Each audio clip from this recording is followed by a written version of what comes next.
하나님께 감사하노니, 항상 하나님께 감사하노니라는 주제를 가지고 여러분과 함께 은혜의 말씀을 나누고자 합니다. 오늘 본문에 하나님께 감사를 드린 교회는 고린도 교회입니다. 고린도 교회는 로마 제국의 율리우스 카이사르에 의해서 재건된 도시 위에 세워진 교회입니다. 고린도는 2000년 당시 해상무역과 상업으로 엄청난 돈이 모이는 인구 25만의 아주 부유한 도시가 고린도였습니다. 그런 고린도에는 그 많은 돈을 쓰도록 만드는 술집을 비롯한 쾌락을 즐기는 음란의 문화가 가득했던 음주 가무의 도시였습니다. 또한 고린도는 헬라 철학의 중심 도시였습니다. 사도행전 18장을 보면 하나님께서는 이런 사도 바울에게 음주 가무의 도시 이 고린도에 무려 18개월이나 1년 6개월이나 머물면서 복음을 전하게 하셨습니다. 그 이유는 주님께서 환상 중에 이 성 중에 내 백성이 많음이라 하셨기 때문입니다. 하나님께서 이 고린도, 세상 사람들이 볼 때는 음란의 도시 고린도에 하나님의 백성이 많다는 그 말씀을 받아들이고 고린도에서 무려 1년 6개월간이나 복음을 전하며 그렇게 탄생된 교회가 바로 고린도 교회입니다. 그렇다면 성경은 왜 고린도 교회의 이야기를 오늘 우리들에게 하는 것일까요? 2000년 전 고린도 교회는 참으로 문제가 많은 교회였습니다. 끼리끼리 모여서 파당을 지었으며 음란의 문제로 자유를 빙자한 방종의 문제가 있는 교회였습니다. 하나님은 이런 교회의 문제들이 생길 때마다 사도 바울을 통해서 해결점을 찾게 해주셨습니다. 고린도 교회와 우리 교회는 분명 시간도 다르고 연대도 다르고 환경도 다르고 문화도 다르지만은 교회를 이루는 성도들의 근본은 동일하기 때문에 오늘 우리에게 이 말씀을 주는 겁니다.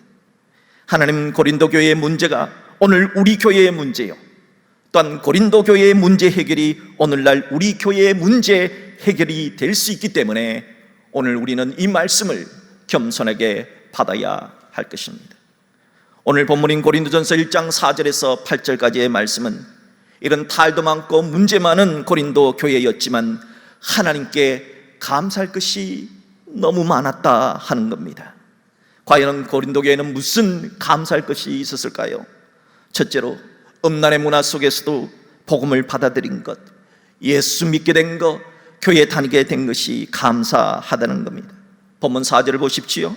그리스도 예수 안에서 너희에게 주신 하나님의 은혜, 그 은혜로 말미암아 내가 너희를 위하여 항상 하나님께 감사하노니. 고린도 교회의 문화는 음란과 방탕에 좋지 않은 문화였습니다. 환경은 좋지 않았습니다. 그렇게 좋지 않은 문화, 그렇게 좋지 않은 환경 속에서도 복음을 받아들였고 예수를 믿었고 교회에 나오게 되었으니 이것이 하나님의 은혜요, 하나님의 감사가 아니냐 하는 겁니다. 우리 대형교회도 115년 전 이곳은 가난한 사람들이 모여 살았던, 망근을 만들며 살았던 한양 도성 밖의 망근 땅거리였습니다. 이런 곳에 복음이 전해졌고 예수 믿고 115년의 역사가 되었으니 이것이 은혜요, 어찌 감사가 아니겠습니까? 둘째로 풍성한 언변과 지식을 가진 교회로서 감사하다는 겁니다. 본문 5절의 말씀을 보십시오. 이는 너희가 그 안에서 모든 일, 곧 모든 언변과 모든 지식에 풍족하므로. 고린도 교회는 똑똑한 사람들이 많았습니다. 말 잘하는, 그리고 지식을 많은 가진 자들이 많았습니다. 헬라 철학의 중심 도시였기 때문입니다. 우리 대형교회 역시 1918년도에 연세대학교와 전신인 연희전문학교가 종로에서 신촌으로 이전하면서 우리 대형교회의 연세대학교에 근무하시는 교수님들과 직원들과 학생들이 많이 오면서 야학도 열고 주변에 그를 모르는 많은 분들에게 기독교 진리를 전하는 축복의 통로가 되었으니 이건 역시 감사하다 할 수 있는 겁니다. 셋째로 구원에 대한 확신이 분명한 것에 감사하다는 겁니다. 본문 6절의 말씀을 보십시오. 그리스도의 증거가 너희 중에 견고하게 되었다 그랬어요. 아무리 똑똑하고 아무리 지식이 많아도 구원의 확신이 없으면 감사할 수 없습니다. 하지만 고린도 교회 성도들은 다른 것은 몰라도 내가 오늘 죽어도 나는 천국 갈 수 있다 하는 구원의 확신이 견고했으니 감사하다는 겁니다. 우리 대형교회 믿음의 선배들의 역사를 보십시오. 일제강점기에 야학을 만들어서 조선말을 가르치는 것은 매우 위험한 일이었습니다. 그러나 우리 선배들이 그 일을 했습니다. 우리 선배들이 신사참배를 거부했습니다. 교회가 문을 닫는 어려움이 있었지만 우리는 믿음을 지켰습니다. 또한 6.25 전쟁 중에도 폭격당한 교회를 지키고 있었던 믿음의 선배들이 있었습니다. 그들이 그리한 것은 구원에 대한 확신이 분명했기 때문입니다. 그 선배들이 있었기에 오늘의 우리가 있는 것입니다. 이러니 어찌 감사가 아니겠습니까? 넷째로 은혜를 주심에 감사하다는 겁니다. 본문 7절 전반절을 보십시오. 너희가 모든 은사에 부족함이 없다 그랬습니다. 하나님은 고린도 교회에 참으로 많은 은사를 주셨습니다. 얼마나 감사한 일입니까? 우리 대형교회도 지나온 115년 동안 지혜와 지식의 은사를 받은 많은 사람들이 하나님의 말씀을 대언하는 많은 목회자 그리고 많은 선교자가 되었습니다. 또한 드러내지 않지만은 지금도 많은 성도들 중에서는 하나님의 많은 은사를 받았으니 이 어찌 감사한 일이 아니겠습니까? 다섯째, 주님의 재림을 기다리게 하심에 감사하다는 겁니다. 본문 7절 후반절을 보십시오. 우리 주 예수 그리스도의 나타나심을 기다림이라. 고린도 교회는 예수님 다시 오실 것이라는 재림 신앙을 가지고 있었습니다. 그러했기에 현실에만 만족하지 않았습니다. 현실이 아무리 좋아도 현실에 만족하지 않았습니다. 우리 주님 다시 오신다는 재림 신앙과 주님 다시 오실 때 우리의 약한 몸, 연약한 몸, 병든 몸, 이 몸이 신비한 몸으로 부활하게 될 것이라는 부활 신앙은 고린도 교회뿐만이 아니라 우리 대형 교회뿐만이 아니라 이 지구상에 존재한 모든 교회의 감사거리가 될 수 있는 것입니다. 마지막 여섯 번째, 미래에 다시 오실 예수님으로부터 책망받을 것이 없는 자로 세워주실 것이므로 감사하다는 겁니다. 본문 8절의 말씀을 보십시오. 주께서 너희를 우리 주 예수 그리스도의 날에 책망할 것이 없는 자로 끝까지 경고하게 하시리라 했습니다. 이 고린도전서 1장 8절의 말씀은 참으로 은혜가 되는 말씀입니다.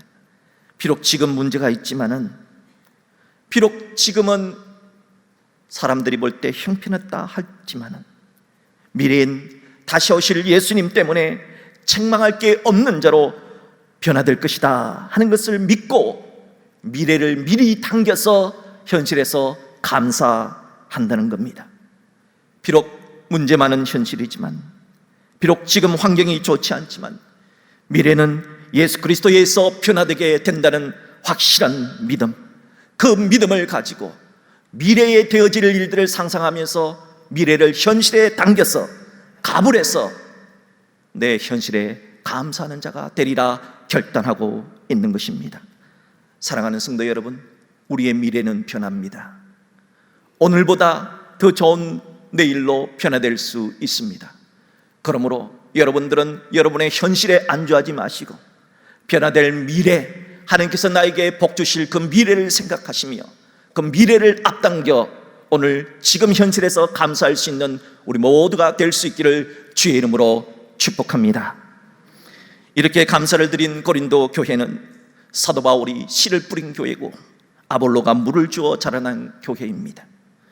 우리 대형교회의 115년의 역사를 살펴볼 때도 고린도 교회와 비슷합니다. 첫째로 우리 우선 사도 바울처럼 복음의 씨를 뿌린 사도 바울처럼 세뮤엘 무어 선교사님이 우리 대형교회에 복음의 씨를 뿌렸습니다. 115년 전 1906년에 대형교회를 설립한 세뮤엘 무어 선교사님은 미국 시카고의 맥코믹 신학교를 졸업한 후에 로즈 사모님과 함께 1892년 조선 땅에 도착한 이후에 14년 동안 1906년까지 한국에서 복음의 씨를 뿌렸습니다. 사무엘 무어 선교사님이 뿌리신 복음의 씨로 말미암아 먼저 신분 철폐 운동이 일어났습니다. 백정 해방 운동이 일어났습니다. 당시 조선은 양반, 중인, 상인, 천민 네 계급의 신분 질서가 있었습니다. 그 당시 사무엘 무어 선교사님은 백정을 전도했는데 사람 취급도 받지 못한 불가촉 천민, untouchable people이었습니다. 사무엘 무어 선교사님은 그런 사람 취급받지 못한 백정 박성춘이라는 자가 병에 걸려서 사경을 헤매고 있을 때 당시 고종 황제의 주치였던 제중원의 원작인 에비슨 박사를 모셔서 그를 고쳐 주었습니다. 인간 취급도 받지 못했던 백정 박성춘은 자신의 몸을 위해서 임금님 병을 고치시는 에비슨 박사를 데려다 고쳐준 것에 대해서 너무 감사하여 예수를 믿게 됩니다. 그리고 훗날 교회의 장로가 됩니다. 그리고 훗날 일제강점기의 기독교 운동가가 되었습니다. 또한 백정 박성춘의 아들은 세브란스 의대 1회 졸업생이 되어서 한국인 최초로 서양 의사가 되었다 해서 그의 이름을 박서양이라고 지었습니다. 그는 1940년 죽을 때까지 만주에 가서 독립군을 지원하는 귀중한 사역을 했습니다. 이렇게 사무엘 무어 선교사님은 고종 황족께 상소하여 백정의 신분을 타파하신 위대한 일을 하신 분입니다. 두 번째, 우리 대영교회에 씨를 뿌린 사무엘 무어 선교사님이 한 일은 남존여비 사상을 서로 사랑으로 바꾸었습니다. 당시 조선은 남녀 차별이 심했습니다. 아내들은 잘해도 못해도 남편에게 주먹질과 매질을 당했던 시절입니다. 남자들은 부고와 여자는 사흘에 한 번씩 맞아야 한다 하는 농담을 하던 그런 시절이었습니다. 이런 사실을 안 사무엘 무어 목사님은 어느 날 주일 성경을 펼쳐들면서 탄식을 했습니다. 그리고 이렇게 말했습니다. 남편들아, 아내 사랑하기를 그리스도께서 교회를 사랑하시고 주 위하여 자신을 주신 같이 하라는 말씀으로 그들에게 이렇게 세 가지를 엄히 당부했습니다. 그리스도인은 절대 아내를 때려서는 안 된다. 사랑으로 대해라. 그리스도인은 아내를 때린 자가 아니다. 둘째, 그리스도인은 밥 먹을 때 부인을 함께 밥상위에서 밥을 같이 먹어라. 부엌에서 홀로 밥 먹게 하지 말아라. 세 번째, 그리스도인은 아내에게 반말을 하지 말고 존댓말을 해라. 그것이 사랑이다. 그렇게 사는 사람이 그리스도인이라 가르쳤습니다. 이렇게 사무엘 무어 선교사님은 남존여비 사상을 서로 사랑으로 바꾸어 나갔습니다. 우리 대영교회에 복음의 씨를 뿌린 사무엘 무어 선교사님이 세 번째 한 일은 25개의 교회를 개척한 일입니다. 사무엘 무어 선교사님은 세문안 교회를 개척한 언더우드 선교사님이 첫 번째 장로교회고 두 번째 장로교회를 세우는데 오늘날 승동교회입니다. 이 승동교회를 중심으로 해서 마포나루에서 기쁜 서식호라고 하는 배를 타고 14년간 한강을 오르내리면서 지금의 북한 저 황해도 땅 백천까지 이르러 복음을 전하여 25개나 되는 교회를 개척했습니다. 사무엘 선교사님이 마지막으로 개척한 교회가 우리 대영교회입니다. 네 번째, 우리 교회에 복음의 씨를 뿌렸던 사무엘 무어 선교사님이 한 일은 순교 직전까지 선교 전도하신 일입니다. 사무엘 무어 선교사님은 조선 사람들처럼 초가집에 살았습니다. 조선 사람들과 함께 어울렸기 때문에 어떤 선교사보다 한국어를 빨리 배웠습니다. 그렇게 한국어를 배우자마자 가장 먼저 전도한 분이 식모였습니다. 그 식모를 전도한 후 매일매일 하루에 20에서 30명의 사람들에게 복음을 전했습니다. 그러던 중에 로즈 사모님이 폐병에 걸렸습니다. 그리하여 사모님의 병을 간호하기 위해서 미국으로 잠시 가서 간호하던 중에 본인이 폐병에 전염된 줄도 모른 채 다시 1905년 조선 땅으로 돌아와 계속해서 전도하기 시작했습니다. 그렇게 전도하던 중에 1906년 이 신천 일대와 이곳은 장티푸스라고 하는 전염병이 한강 주변에 돌았습니다. 그럼에도 사무엘 무어 선교사님은 전도하자 주변 선교사님이 지금은 전염병이 도는 시기인데 무슨 전도냐고 말렸습니다. 그때 사무엘 무어 선교사님은 저 조선 사람들 전염병에 걸려 죽는 것도 서러운데 죽어 지옥 가면 어떻게 하노? 죽어 지옥 가면 어떻게 하노? 어떻게 하노? 하면서 전염병이 도는 중에도 전도하시다가 병이 악화되어 대형교회를 개척한 지 3개월 후인 1906년 12월 22일 46살의 젊은 나이로 순교하셨습니다. 순교 직전까지 전도하셨던 사무엘 무어 선교사님이 복음의 씨를 뿌려 세운 마지막 교회가 우리 대현교회입니다. 또한 사도 바울이 뿌린 씨에 아볼로가 물을 주었듯 우리 대형교회에 많은 믿음의 선배들이 물을 주었습니다. 1906년 복음의 씨를 뿌린 사무엘 무어 선교사님이 순교하신 후에 대형교회는 노혜리 선교사님, 그리고 권영식 목사님, 정태희 목사님, 장희진 목사님, 박하슴 목사님, 이영원 목사님, 이기동 목사님, 김용진 목사님, 그리고 현재 원로 목사님이신 김영호 목사님이 대형교회에 물을 주는 아볼로 역할을 해왔습니다. 또한 제1대 장로인 성치명 장로님과 김인집 장로님을 중심으로 3.1 운동 이후 대형교회는 1920년 연희대학교의 학생들과 함께 야학을 시작했으며 기독교 소학교를 시작하므로 당시 가난했던 대현리 망근단골의 사람들에게 희망을 주는 복음의 물을 뿌리는 역할을 감당해 왔습니다. 이렇게 우리 대형교회는 고린도 교회처럼 대현리 망근단골에 복음의 씨를 뿌린 아름다운 믿음의 사람 사무엘 무어 선교사님이 있었고, 물을 주었던 아볼로처럼 아름다운 수많은 믿음의 선배들과 교육자들이 있어서 여기까지 오게 된 것입니다. 이에 우리 대형교회는 그런 복음의 빛을 갖고자 미얀마의 청년 어거스틴 씨를 한국으로 데려와서 6년간 유학을 시켰습니다. 그리고 미얀마의 양곤강 건너 홀랭따야 지역의 땅을 매입했고 그곳에 미얀마 대형교회를 세웠습니다. 그런 후에는 미얀마 대형교회 담임 목사로 어거스틴 씨 목사를 파송했습니다. 또한 지금 우리는 미얀마 대형교회를 자립화시키기 위해서 코로나19 가운데 있지만 선교관을 건축하고 있습니다. 그리고 재봉틀 프로젝트를 추진 중에 있습니다.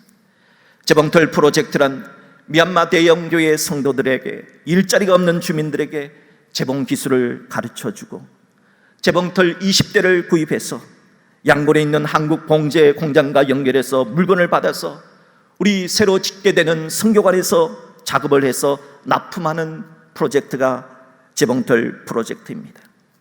이런 재봉틀 프로젝트를 위해 일자리를 창출하고 미얀마 대형교회를 자립시키려고 현재 선교관 건축을 진행하고 있습니다. 이제 거의 완공 단계에 있고 2주 혹은 3주 후인 9월 하순에는 모든 건축이 완공될 예정입니다. 우리가 살펴봤던 고린도 교회, 우리가 지금까지 내려왔던 대형교회는 어찌 보면 분명 탈도 많고 문제가 많은 교회라고 할 수 있습니다. 그러나 문제가 많아도, 실수가 있어도, 넘어져도 그래도 주님의 몸된 교회가 아닙니까? 우리 자신을 보십시오. 우리가 얼마나 문제가 많습니까? 우리가 얼마나 때때로 실수가 많습니까? 우리가 얼마나 때때로 넘어지고 쓰러집니까? 그래도 우리는 하나님의 아들이요 딸이지 않습니까? 그러기에 믿는 자들은 쓰러져도, 잠시 방황한다 하더라도 주님 안에서 다시 일어서야 하는 것이 그리스도인이요 신자입니다. 미국의 방송국 가운데 NBC 방송국이 있습니다. 그 NBC 방송국의 주요 프로그램 가운데 하나가 아메리카 갓 탤런트라고 하는 오디션 프로그램입니다. 이 오디션 프로그램에 지난 6월 8일 30살의 아주 독실한 크리스찬 제인이라고 하는 여가수가 나왔습니다.